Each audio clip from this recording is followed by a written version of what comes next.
अलबेले किस्सों की दास्तां के सिलसिले शुरू हुए बनके कहानियां कहानियां।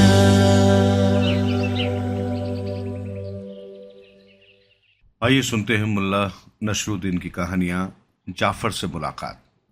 बुखारा में आज मुल्ला नसरुद्दीन का पहला दिन था, जो काफी हंगामा खेज गुजरा था। बुखारा की जो मौजूदा तस्वीर उसकी आंखों के सामने आई, उस पर तबसरा करते हुए वो खुद ही कह उठा, यहाँ तो हालात बद से बदतर हो चुके हैं। मुल्ला नसरुद्दीन, तुम्हें बहुत कुछ करना होगा, बहुत कुछ बदलना होगा, मगर फिलहाल शाम होती जा रही है और तुम्हें आराम करना है। चलो किसी ठिकाने की तलाश में। यही सब सोचता हुआ वो तालाब वाली एक सड़क से गुजर रहा था। उसने देखा वहां सड़क से कुछ हटकर तालाब के किनारे काफी भीड़ जमा थी। वहां एक अजीब सा शोर उठकर फिजा में गूंज रहा था। आवाजें और चिल्लाहटें आपस में इस प्रकार गुड़मुड़ हो रही थी कि कुछ स्पष्ट सुनाई नहीं दे रहा था। या अल्लाह, क्या अभी मेरे नसीब में आराम करना नहीं लिखा? देखना होगा, यहाँ जरूर कुछ गड़बड़ है। हालांकि नसरुद्दीन चाहता तो आसानी से अपने रास्ते जा सकता था, लेकिन वो ऐसा शख्स नहीं था कि आसपास के हालात से आंखें मूंद कर खामोशी अख्तियार किया करता। वो तो नेकी के रास्ते पर चलने वाला इस उसूल का बंदा था कि जान को कोई न कोई झमेला लगा ही रहे तो अच्छा है, न जाने कहाँ सवाब कमाने का मौका मिल जाए। और मुल्ला नसरुद्दीन का गधा वो अपने मालिक से भी 4 कदम आगे था। वो जानता था कि कहीं कोई फसाद हो तो वहां उसके मालिक का दखल जरूरी होता है। यही सोचकर वो खुद ही तालाब की ओर मुड़ गया। वो बेजुबान था, मगर इतना जरूर समझ गया था कि इस झमेले में भी उसके मालिक की शिरकत जरूर है। भीड़ को चीरकर गधा तालाब के बिल्कुल किनारे जा पहुंचा। क्या बात है भाइयों? मुल्ला नसरुद्दीन ने चिल्लाकर पूछा। क्या अजाब आ गया? क्या कोई चुल्लू भर पानी में? हटो हटो। वो गधे से नीचे उतरकर थोड़ा और आगे आया। वो बिल्कुल किनारे पर आ गया। वहां चिकनी मिट्टी और काई की वजह से काफी फिसलन थी। तालाब में लहरें उठ उठ के किनारे से टकरा रही थी। इससे पहले कि कोई मुल्ला नसरुद्दीन को स्थिति समझा पाता, एक मोटा आदमी तालाब के बीच से उभरा और बुरी तरह पानी में हाथ पैर फेंकने लगा। वो बार बार डूबता और उभरता था। जब वो डूबता तो पानी में बुलबुले उठने लगते, जब सतह पर आता तो लहरों में हलचल मच जाती। बहुत से लोग किनारे पर खड़े शोर मचा रहे थे। डूबने वाला पानी की सतह पर आता तो वे उसके वस्त्र पकड़कर खींचने का प्रयास करते। वे उसे बचाने के लिए हाथ बढ़ा रहे थे, लेकिन उनकी हर कोशिश व्यर्थ जा रही थी। जैसे ही वो ऊपर आता, वे अपना हाथ बढ़ाकर चीखते, अरे अपना हाथ बढ़ाओ, इधर दो, लाओ लाओ, अपना हाथ दो। मगर उस व्यक्ति को जैसे किसी की बात सुनाई नहीं दे रही थी, और यदि दे भी रही थी तो वो उन पर अमल करने में स्वयं को बेबस महसूस कर रहा था, क्योंकि पलक झपकते ही वो फिर पानी के अंदर समा जाता था। मुल्ला नसरुद्दीन काफी देर तक ये नज़ारा देखता रहा। फिर एकाएक ही उसके चेहरे पर हल्के क्रोध के भाव उभर आए। आखिर ये अपने हाथ क्यों नहीं बढ़ाता? कहीं यह कोई गोताखोर तो नहीं जो किसी से शर्त लगाकर गोताखोरी कर रहा हो और बचाने वाले नाहक ही परेशान हो रहे हों? लेकिन यदि ऐसा होता तो वो अपनी पोशाक उतारकर पानी में कूदता। मुल्ला नसरुद्दीन इन्हीं विचारों में लीन था। इसी बीच डूबने वाला 4-5 बार पानी की सतह पर आया और फुट डूब गया। हर बार पानी के भीतर रहने की अवधि में बढ़ोतरी होती जाती थी। इसका मतलब था कि वो सचमुच ही डूब रहा है, और एक आध बार फिर ऊपर आने के बाद अंततः उसे पानी के भीतर ही रह जाना है। और इस प्रकार मुल्ला नसरुद्दीन जैसे परोपकारी व्यक्ति की मौजूदगी में एक जान नाहकी चली जाती, ये भला मुल्ला नसरुद्दीन को कैसे गवारा होती? वो तेजी से कुछ सोचने लगा। अचानक एक बार फिर ऊपर आया। लोग चिल्ला चिल्ला कर फिर उसका हाथ मांगने लगे ताकि समय रहते उसे बचाया जा सके, लेकिन वो उन्हें देखता और फिर पानी में समा जाता।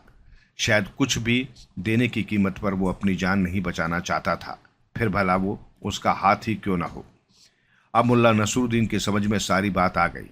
वो तेजी से बचाने वाले के करीब पहुंचा और बोला, अरे भाई, आप लोग ये क्या मूर्खता कर रहे हैं? आप लोगों को इसका साफा या कीमती पोशाक देखकर समझ जाना चाहिए कि ये कोई बड़ा अधिकारी या मुल्ला है। क्या तुम लोग अधिकारियों या मुल्लाओं को पानी में निकालने के तौर तरीके बिल्कुल नहीं जानते? हटो, परे हटो। अरे भाई, अगर तुम कोई तौर तरीका जानते हो तो उसे बचाओ। देखो, वो पानी के ऊपर आ रहा है, जल्दी करो, किसी प्रकार उसे बाहर खींचो, कहीं वो डूब ही न जाए। एक बूढ़ा बोला। ठहरो, पहले मेरी बात पूरी होने दो। हाथ उठाकर मुल्ला नसरुद्दीन बोला, क्या तुम लोगों ने किसी सरकारी अफसर या किसी मुल्ला को किसी को कुछ देते देखा है? नहीं नहीं, एक साथ कई स्वर उभरे। हमेशा याद रखो कि मुल्ला व अधिकारी कभी किसी को कुछ नहीं देते, उन्हें सिर्फ लेना आता है। इसे बचाने के लिए भी हमें यही वैज्ञानिक सिद्धांत अपनाना होगा। तभी भीड़ से आवाज उभरी, अब कुछ नहीं हो सकता, वो डूब गया, लगता है काफी देर से ऊपर नहीं आया है। अब तुम अपना वैज्ञानिक सिद्धांत अपने पास रखो, जाने वालों तो चला गया। फिर आपस में होने वाली खुसर पुसर ने एक अजीब सा शोर की शक्ल अख्तियार कर ली, मगर मुल्ला नसरुद्दीन ये सुनकर बिल्कुल भी विचलित न हुआ। बड़े इत्मीनान से बोला, दोस्तों, पानी की रूहें किसी भी मुल्ला या अधिकारी को इतनी आसानी से कबूल नहीं करती। पानी की रूहें उसे बचाने की पूरी कोशिश करेंगी। मुल्ला नसरुद्दीन इत्मीनान से तालाब के किनारे बैठकर उसके ऊपर आने का इंतजार करने लगा। पानी में से बुलबुले उठ रहे थे। कुछ पलों की प्रतीक्षा के बाद कीचड़ से सना चेहरा फिर ऊपर आया। उसके हाथों की हरकत अब वैसी जानदार नहीं थी जैसे पहली थी। शायद अब वो आखिरी बार ही ऊपर आया था। मुल्ला नसरुद्दीन उसे देखते ही चिल्लाया, ये लीजिए, इधर से थोड़ा और इधर लो, ये लो। डूबते व्यक्ति ने लपक कर उसका हाथ थाम लिया। उसकी पकड़ फौलादी थी। मुल्ला नसरुद्दीन को लगा जैसे उसकी कलाई किसी शिकंजे में फंस गई हो। उसके मुंह से करहासी निकल पड़ी। खैर, जैसे तैसे उसे घसीटकर बाहर निकाला गया। फिर तालाब के किनारे ही जमीन पर लिटा दिया गया। बड़ी मुश्किल से उसकी उंगलियां मरोड़कर मुल्ला नसरुद्दीन ने अपनी कलाई को उसके चंगुल से छुड़ाया। फिर किसी ने उसे औंधा करके पीठ पर दबाव डालकर उसके पेट में भरा पानी निकाला। अभी तक किसी को पता नहीं चला था कि आखिर वो है कौन, क्योंकि उसका सारा चेहरा कीचड़ से सना हुआ था। वो कुबड़ा था। फिलहाल उसकी इकलौती पहचान यही थी। कुछ क्षणों बाद उसके होशो हवास दुरुस्त होने लगे। फिर जैसे ही उसे होश आया वो चीख उठा, हाय मेरा बटुआ, अरे मेरा बटुआ कहाँ। हड़बड़ाकर वो उठा और अपनी कमर टटोलने लगा। फिर उसे तभी तसल्ली हुई जब उसे यकीन हो गया कि उसका बटुआ सही सलामत उसकी कमर से बंधा है। फिर उसने अपने चेहरे पर चिपके तिनके और घास हटाई। आस्तीन से अपना चेहरा पहुंचा तो मुल्ला नसरुद्दीन हड़बड़ाकर दो कदम पीछे हट गया। टूटी चपटी नाक, चौड़े नथुने, फूटी आंख, बड़ी ही भद्दी शक्ल थी उसकी। उसे देखते ही भीड़ में खलबली मच गई। दबी दबी जुबान से लोग सरगोशियां करने लगे। मुल्ला नसरुद्दीन स्पष्ट रूप से नहीं सुन सका। सुन लेता तो शायद वो उसे घसीटकर दोबारा तालाब में फेंक देता। कुबड़े ने अपनी इकलौती आंख फाड़कर भीड़ को घूरते हुए अपनी खरखराती सी आवाज में पूछा, मुझे किसने बचाया? लोगों ने मुल्ला नसरुद्दीन को उसके आगे धकेल दिया। बस इसने बचाया है तुम्हें, इधर आओ, मैं तुम्हें इनाम देना चाहता हूँ। बुरा सा मुंह बनाया उस कुबड़े ने। वैसे मुझे बाहर निकालकर तुमने कोई खास काम नहीं किया है, क्योंकि कुछ समय बाद मैं खुद ही बाहर निकल आता। फिर भी मैं तुम्हें। उसने अपने बटुए में हाथ डाला और मसल मसल कर सिक्के टटोलने लगा। फिर एक सिक्का जो कि आधे टके का था निकालकर उसकी ओर बढ़ाया। ये लो, ये सिक्का तुम्हारी भलमनसात का इनाम है। बाजार से एक प्याला पुलाव खरीद कर खा लेना। मुल्ला नसरुद्दीन का दिल चाहे कि दोनों हाथों से उसका टेटुआ दबा दे, मगर किसी प्रकार उसने अपने आप पर काबू रखा और बोला, इस सिक्के में कितना पुलाव आएगा? अरे तो बिना गोश्त वाला भात खा लेना, कुबड़े ने मुंह बनाकर हिकारत से कहा। मुल्ला नसरुद्दीन ने सिक्का ले लिया। फिर वहां खड़े लोगों से मुखातिब होकर बोला, आप देख रहे हैं ना, मैंने किस प्रकार विज्ञान के सिद्धांतों पर चलकर इन साहब को बचाया। कहकर उसने बुरा सा मुंह बनाया। फिर अपने गधे की ओर बढ़ गया। वो अपने गधे पर सवार अनजान मंजिल की ओर बढ़ा जा रहा था। इस समय वो काफ़ी थकावट सी महसूस कर रहा था और चाहता था कहीं आराम कर लिया जाए, मगर कहाँ। उसने सोचा, मेरा तो कोई ठिकाना ही नहीं है, मगर कोई बात नहीं, कोई ठिकाना तलाश कर लिया जाएगा। कैसा मनहूस आदमी था, अपनी जान की कीमत सिर्फ आधा तका लिया एहसान फरामोश ने। अपनी बातों में उलझा वो चला जा रहा था, तभी उसके पीछे से निकलकर एक घुड़सवार उसके बगल में आया। वो बड़ा रूखा सा दिखाई दे रहा था। उसके वस्त्रों व हाथों पर कालिख लगी थी। जीन्स से बंधे जालीदार थैले में कुछ हथौड़े और दूसरे औजार रखे थे। मुल्ला नसरुद्दीन को समझते देर नहीं लगी कि वो लोहार है। लोहार ने नागवार सी नजरों से उसे देखा। कैसे हो लोहार भाई? लोहार के चेहरे पर वितृष्णा के भाव उभरे। क्या तुम जानते हो तुमने किसे बचाया? तुमने उस शख्स को बचाया जिसे दिल से कोई बचाने के लिए तैयार नहीं था। सभी जिसकी मौत की तमन्नाई थे, उस शख्स को बचाया है तुमने। क्या तुम जानते हो कितने लोगों को घर से बेघर होना पड़ेगा? कितने लोग आंसुओं के सागर में डूब जाएंगे? कितने लोगों को गुलामों की तरह बाजार में बिकना पड़ेगा? जानते हो तुम? नहीं, तुम नहीं जानते। यदि जानते होते तो जन्नत की कीमत पर भी ये काम न करते। यदि तुम्हारे मन में लोगों के चेहरे के प्रति हमदर्दी होती, यदि तुम लालची नहीं होते। मुल्ला नसरुद्दीन के चेहरे पर उलझन, आश्चर्य और नागवारी के मिले जुले भाव दिखाई देने लगे। वो बोला, तुम क्या कह रहे हो लोहार भाई? मैं कुछ समझ नहीं पा रहा हूं। मेरे इस नेक काम से किसी को बेघर होने का क्या मतलब? किसी की गुलामी का क्या मतलब? अच्छा तुम ही बताओ, किसी को मुसीबत में देखकर आंखें मूंद लेना किसी सच्चे मुसलमान को शोभा देता है? ये सुनकर लोहार को तनिक क्रोध आ गया।